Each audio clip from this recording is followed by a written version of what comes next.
Aux États-Unis, une partie du sud-est du pays a donc été placée en état d'alerte aux tornades. La saison des tornades vient de commencer et elles ont déjà fait de très gros dégâts dans l'État du Mississippi. Le bilan provisoire est de 10 morts. Aux États-Unis, on retrouve Guillaume Debré et Bertrand Guez.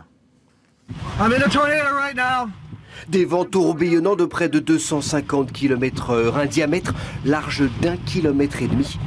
Pendant plus d'une heure, cette gigantesque tornade a tout déchiré sur son passage. En quelques secondes, ce village du Mississippi a été aplati comme un château de cartes. Aucune maison n'a été épargnée. Une trentaine ne sont plus qu'un tas de débris. Regardez l'église, il ne reste plus rien. La violence de la tornade, la pire depuis une vingtaine d'années, a surpris les habitants. Les plus chanceux ont réussi in extremis à se mettre à l'abri. Le vent s'est mis à souffler d'un coup, il m'a projeté d'une pièce à l'autre. Du coup, j'ai attrapé mon fils et on s'est jeté au sol. J'ai vu la télé voler, le toit s'est effondré. J'ai vraiment eu peur, c'était horrible. La tornade a suivi une trajectoire de 300 km presque en ligne droite. 10 personnes au moins ont péri, dont 3 enfants, la plupart pris au piège dans leur maison. Ce matin, les recherches continuent pour tenter de retrouver les derniers survivants enfouis dans les décombres.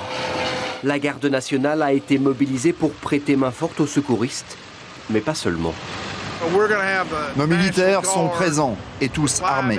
Nous voulons protéger les habitants et les maisons endommagées contre les pilleurs. L'état d'alerte n'a toujours pas été levé car de nouvelles tornades menacent la région.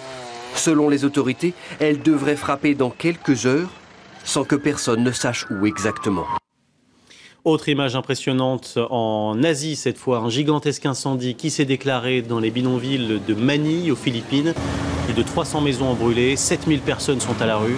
Le bilan pour l'instant est de 2 disparus.